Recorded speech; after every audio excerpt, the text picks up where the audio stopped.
I think the only one best traffic generation strategy I can share with you is getting to know influencers in your niche, because that will carry you everywhere. You know, if you're on Google Plus but not Twitter or Facebook, all of a sudden you'll start seeing those influencers taking your content to Twitter and Facebook and sharing it for you so that you don't have to.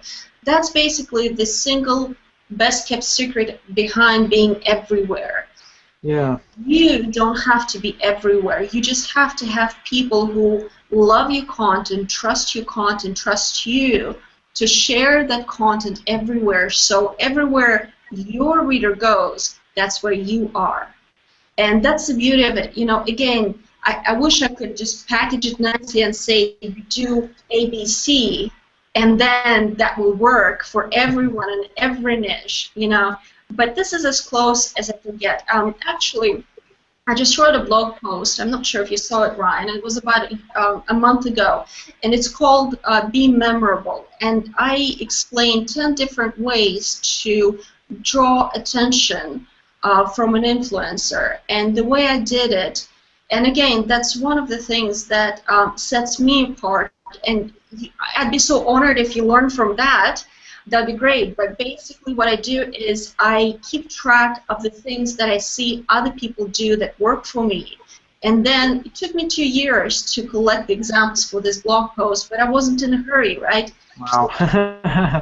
I know. I mean, I just kept track of the things that I saw other people did that worked for me.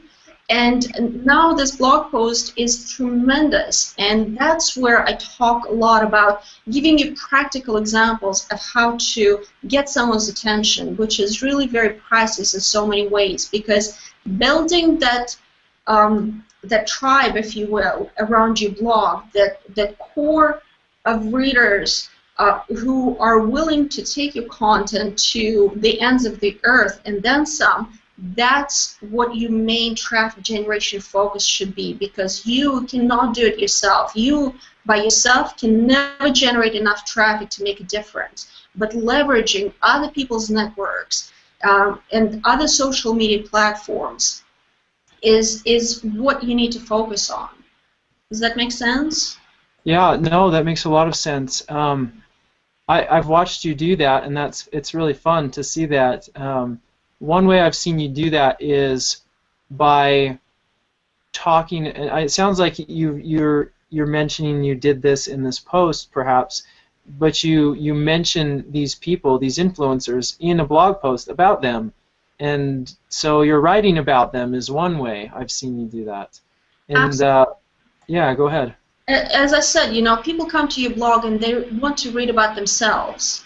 They don't want to read about you. And when they read something about themselves, or they read something about someone else you wrote, they want to be that person too. So all of a sudden you have these people that are vying for your attention, which is priceless. But again, you know, providing all of this is providing that you have incredibly solid content.